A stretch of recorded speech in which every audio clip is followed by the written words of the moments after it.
Crows, miners, swallows, and quails are among Singapore's most wanted criminals. Each has its own special way of annoying Singaporeans. Crows get aggressive and attack people. Swallows are infamous for their incessant droppings. And miners and quails are notorious for their nerve-wracking singing. Now, when it comes to noise, Nature Society member Alan Ao-Yong says there are two different kinds of noisy birds. Basically, they only have two groups of birds that makes a noise. Those that comes back in the evening when they roost in the roosting site, when they congregate in big flocks, and then those that makes a lot of noise on an individual basis throughout the day. When birds roost, they tend to return to a particular place to spend the night. In the beginning, they will make a lot of noise before they get settled down. I suppose they are competing for the favorite sites or favorite spots to roost. Why do they have to sleep together? I suppose it's safety in numbers, because at night when they sleep, they will be vulnerable. The other group of birds, which includes crows and quails, can call any time of the day.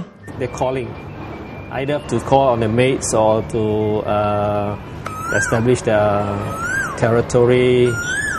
So they call on any time of the day. The problems have got some Singaporeans up in arms, literally. We used water guns to chase them away. And crows are very smart, so at a certain moment they know how far the water gun reaches, and that is just about until the tree. We have a tree behind our house, and so then we started shooting fruits at them.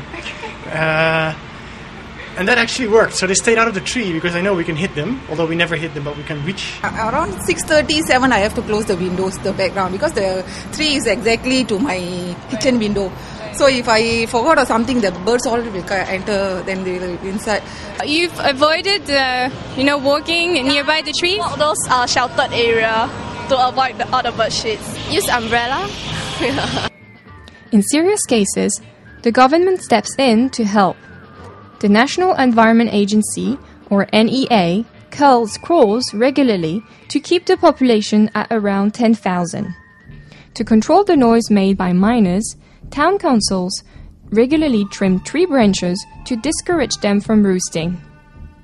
Alan Ao-Yong agrees with these solutions. For the residents, most of the time the best thing to do is to try and find another roosting site. But how do you relocate a roosting site?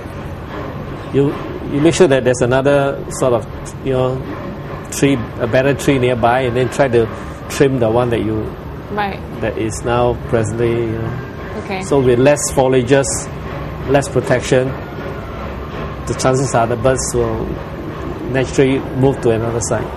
Some housing estates, such as Yishun, also have dedicated cleaners to get rid of bird droppings and reduce the smell. However, when it comes to the quail, it is much harder to take action. For the ones that are resting, calling from your window, is there anything you can do? Not much. The only course of action may be to just get used to it. In Singapore, we have a lot of greenery.